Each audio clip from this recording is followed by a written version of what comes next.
I feel very sorry for the police at times, particularly when they're dealing with people with mental health issues. There's many ways that it's a no-win situation, and more often than not, somebody's going to get hurt. What I want to do today is I go into the police academy and I share my story. And I've done it before a couple of years ago, but the story has changed and evolved with the questions that some police have asked, and some of the emphases have changed somewhat. So today, I'm going to tell you my complete, unabridged, unedited uh, story that I tell the coppers. And just be aware, um, this episode deals with some pretty significant mental health issues, suicide, bit of cop abuse, talking about a knife attack. So let's dive in and see what happens. Welcome to Shattered the Podcast. STP is the story of my journey from the depths of mental illness to a place where I could live again.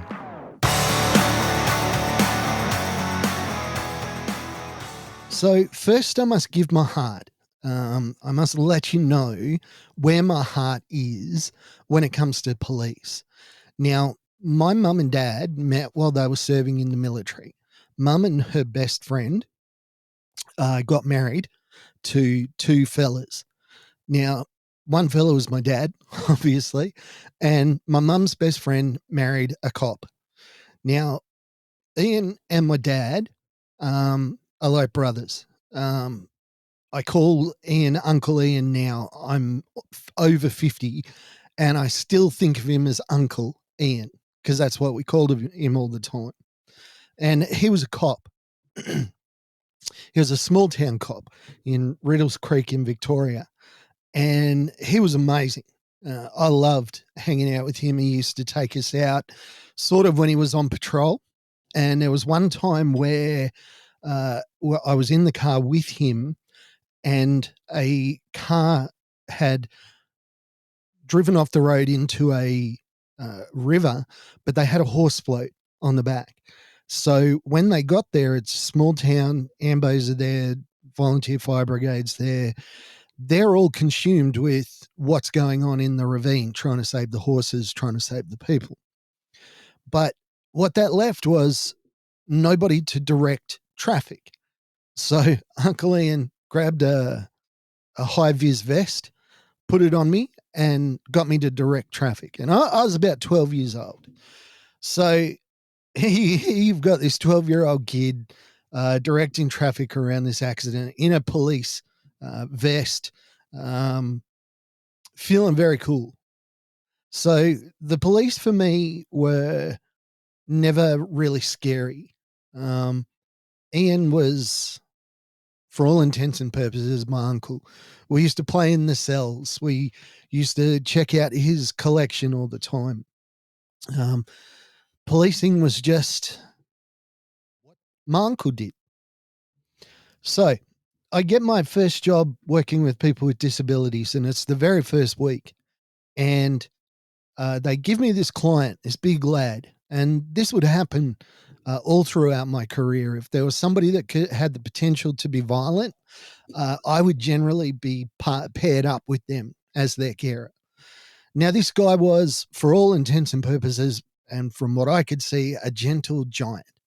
What I didn't know is he was prone to temper tantrums when it came to references to his mum and home. We're a respite facility, so he was only there for a couple of days, and then he was going back to mum's.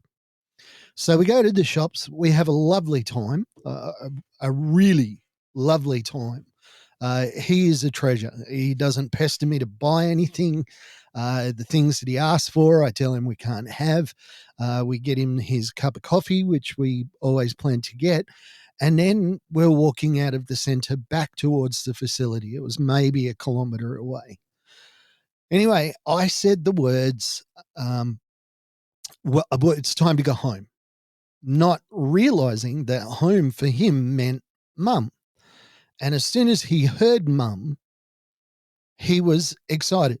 So I said home. He heard mum. And then I said, okay, we're going to go back home, speaking to the facility.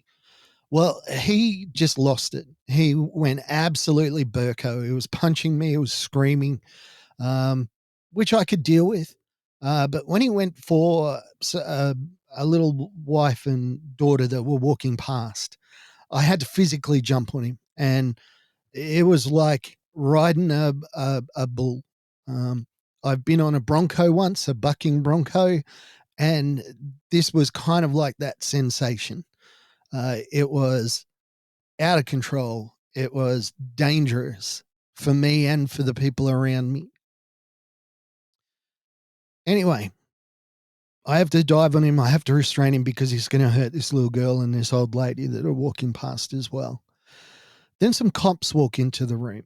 Now, a little bit of background with this guy with cops. Because he had behavioral issues, we as staff and his family did everything that we could to introduce the cops to him.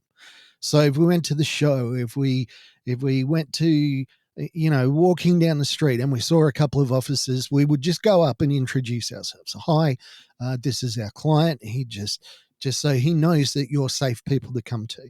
So bottom line was he loved the police.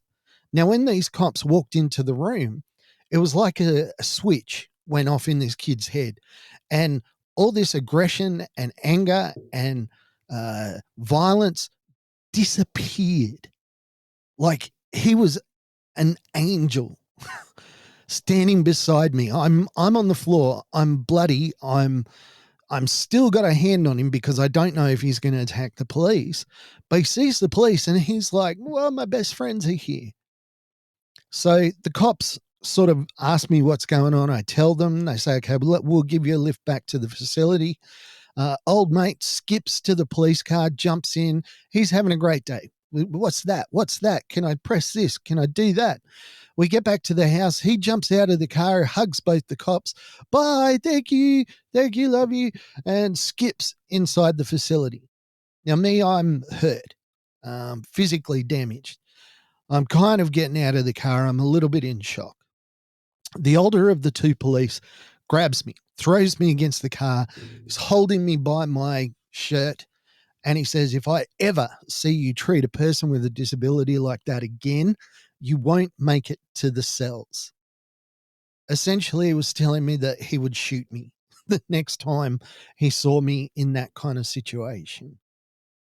Not only did he not understand what had gone on, he didn't understand my side of the story at all. And he had no uh, thought of trying to figure out what the story actually was. All he saw was this disabled guy.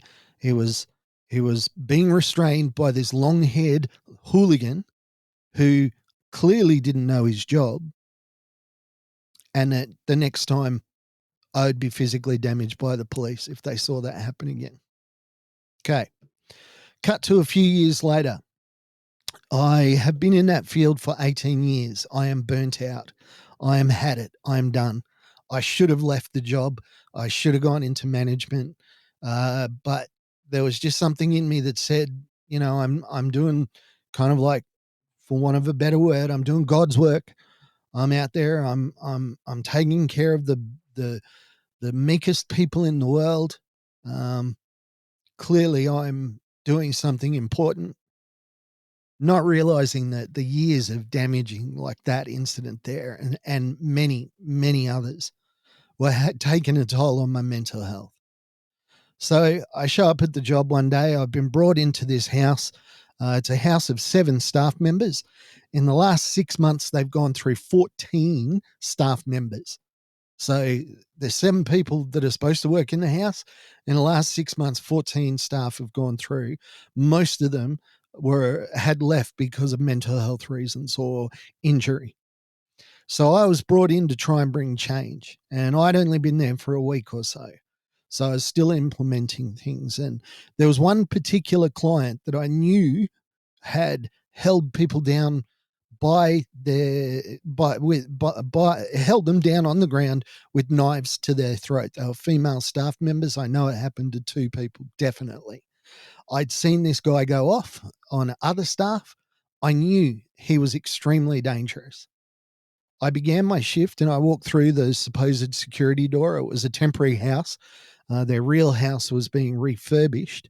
So we're in this little temporary, just suburban house. I walked through the security door and something hit me in the forehead. I don't know what it was. I believe it was the backside of a knife. I still have nightmares where there's a glint of steel or silver in the corner of my eye. And whenever I see that outside, it takes me back to that moment. This guy then tried for about 40 minutes to kill me.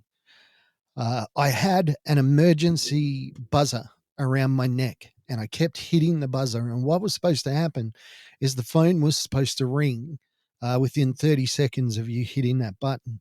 Well, the phone didn't ring. I couldn't, I was fighting for my life with both hands, trying to keep doors closed. The security door was bashed through. I was, in effect, completely helpless. All that kept going through my head is if this guy gets one bruise on him, I am gone. That's all I thought. All I thought is I cannot touch this guy. I cannot harm him in any way. The reason that I couldn't get help was that it was actually happening during the Melbourne Cup Day race. When I finally got through Triple O to the police, they said later that I sounded so calm, they didn't think it was a real emergency. Apparently, I got on, I named myself, I gave them the address. I said, there's been an assault, a weapon is involved. I need your help urgently. Well, they didn't see that as being urgent. And I know that because when the police car finally showed up, the client had calmed down, gone back into the house. I was sitting in the gutter. I was covered in blood. As soon as the police car saw me, the lights went on. That's the worst impression of a police siren ever, but it'll have to do. Guy spoke into his thing and police cars showed up from everywhere. In the end, there was like 7 or 8 police cars in this street, most of them with police in them that were dressed to the nines. They were in their dress uniforms. They had clearly been at a Melbourne Cup horse race event and had ignored the call of an assault happening in Upper Hornsby. And for some reason, they all showed up. As I said, the client by now is under control. The police captain, somebody with braid on his hat, comes out to me and says, mate, we're having trouble communicating with this guy. Could you come in and help him put some shoes on and get a shirt on? And we got to take him to the police station. Oh, first he said, do you want us to charge him? Which I just thought was ludicrous. Like, are you serious? Anyway, I walk into the house assuming that the client will be handcuffed and there'll be at least one policeman standing beside him. They usher me into the boy's bedroom. He has not got cuffs on. There is no police in the uniform in the room, and I have to lean down in front of this guy and tie up his shoelaces. The guy that 5 minutes ago was trying to kill me, I now have to kneel down in front of him completely exposed, and I have to help him do his shoelaces up. I have to help him put a jumper on. I escort him out to the paddy wagon. I tell him he's got to get in the back of the paddy wagon. He won't go. So Mr. Braid, the police officer, says, mate, why don't you just jump in the back with him? I couldn't understand it. I was in shock, so I didn't think to protest, but I should have. I should have said something like, are you joking? Police car gets to the police station. They asked me to escort him into the cell. While we're in there, he asked me if he can have a drink. I turned to the cop and say he'd like a drink. The cop said, well, the drink machine is just around the corner there. You can grab some water and bring it to him.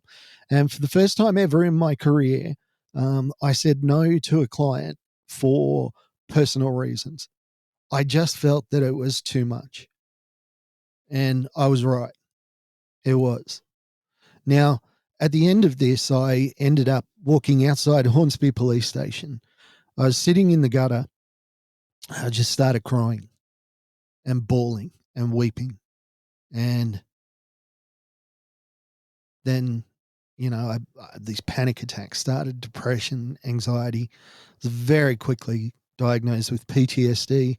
I was very soon upgraded to complex PTSD, given the nature of my um, mental struggles. All right. My last story. My worst day was not the day that I tried that happened, that I got hurt. My worst day ever was the day that I gave up hope, the day that I decided that it was all too much. And I cannot give you a blow by blow description of what happened on this night. All I can do is give you a general impression, because the memories that I have are certainly wrong, and they're certainly colored by the amount of medication I had in me and my psychosis. So, was a bad day. Took all my pills, thought that my assailant was back to get me. I raced and got a sword and then raced out of the house. I was only wearing shorts, didn't have a t-shirt, didn't have shoes on, and I had very long hair. So I'm running around the neighborhood with this sword. I think I'm hitting people. They told me I didn't. I'm trying to find my assailant and trying to stop him from hurting me. When the police show up, in Canberra, we have these weird yellow lights at night time. Our street lights aren't white, they're yellow. And the thing about these street lights is everything looks menacing in those street lights. And I think about these two cops that showed up to this call. We've got a guy running around the neighborhood, slashing a sword at people. He's barely dressed, clearly out of his mind, and dangerous.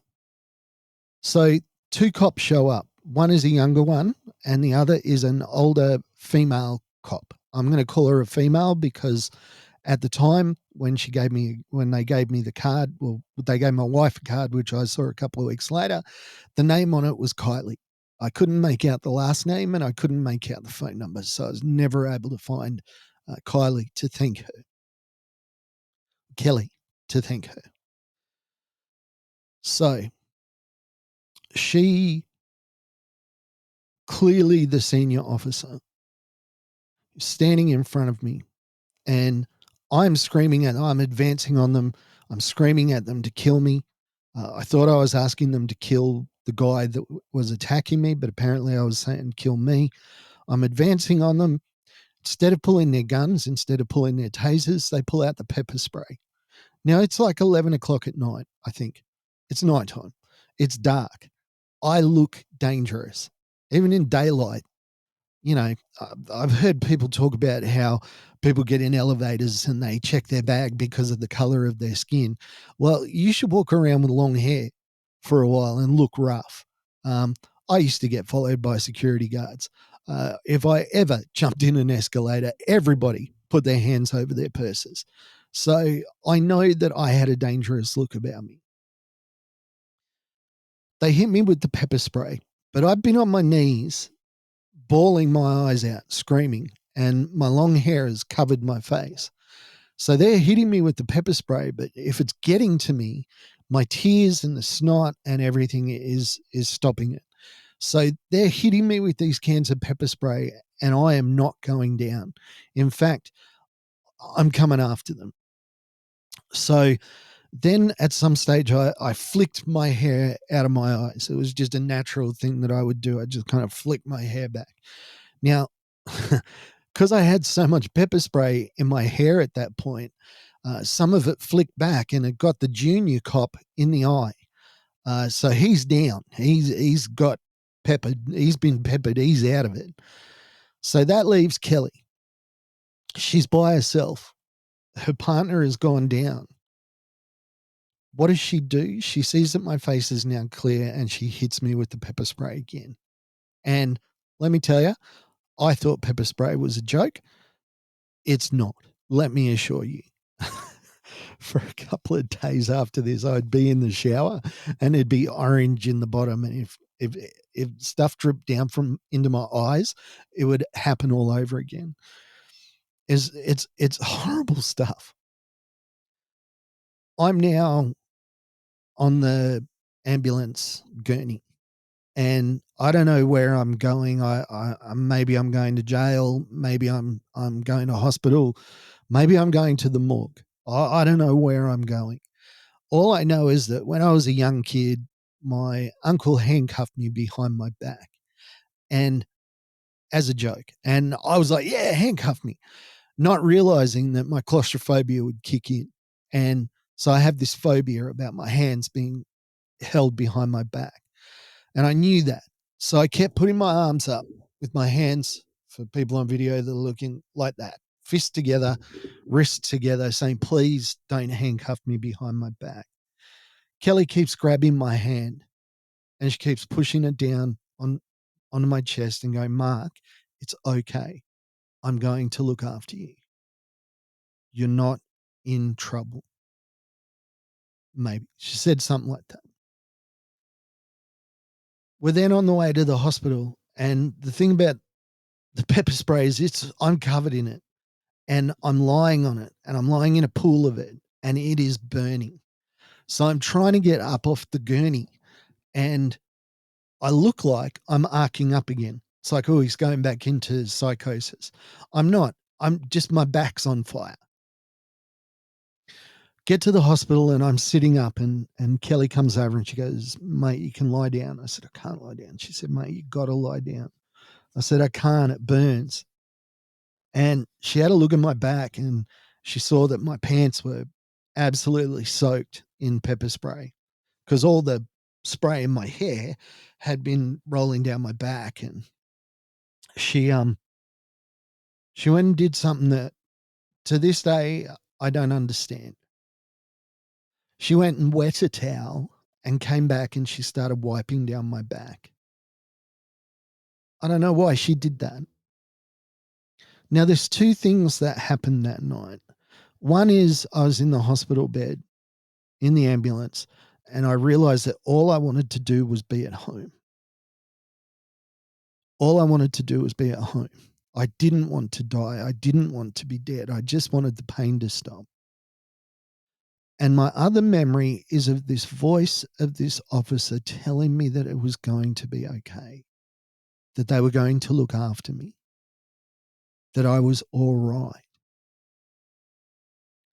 Those two thoughts work together to now when I have suicidal ideation, and it still comes, I have a narrative in my head which is louder, it is more powerful, it overwhelms the thought of I need to kill myself. This one that, hey, you're going to be okay, and I don't want to die. I don't know where Kelly is to this day.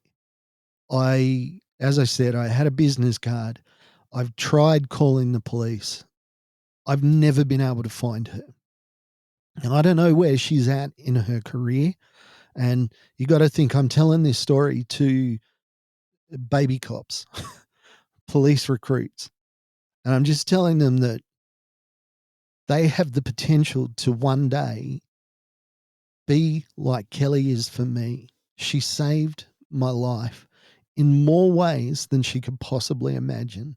Not just my physical life, because if I had been in America, I'd have been shot dead. I know that for sure. I have no doubt about that whatsoever.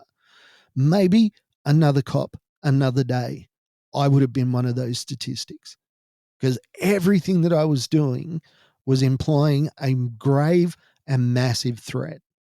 And yet, Kelly saw through that and then was human enough to make me feel better and then to go and get a towel and rub me down, a wet towel. I know they didn't teach her that in the police academy. but it's something that I know that my Uncle Ian would have done for somebody else. I know that he would have done that. I have no doubt in my mind that if I told him this story, he would go, well, that's what a cop's supposed to do. The police meet some really, really, really nice people on their worst possible day. And they have the power to turn that interaction into something that is positive, that is life-changing, and it is life-affirming. And that's what Kelly did for me on this day. And if you're a cop listening to this, I have no doubt that you've shown somebody that kindness somewhere at some time. And you may never see that person again. But I want you to know that as somebody who a cop has touched my life in that way, I will never, ever forget her. And I will always, always be so incredibly grateful and thankful for the positive effect that she had on me on that day. Didn't expect to get emotional. I don't normally in front of the baby cops, but there it is. That's the story that I tell to police recruits. Have a great week. I'll talk to you again next time. Bye for now.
Hey, thanks for joining us on Shattered the Podcast. I'm Mark. Special thanks to my producer, Meredith Brosnan, and also to Torian, Kevin, and Lorraine. And we can't forget the amazing band Adelaide, who let us use their song as our theme. For more information, check us out on all your socials, STP Shattered the Podcast.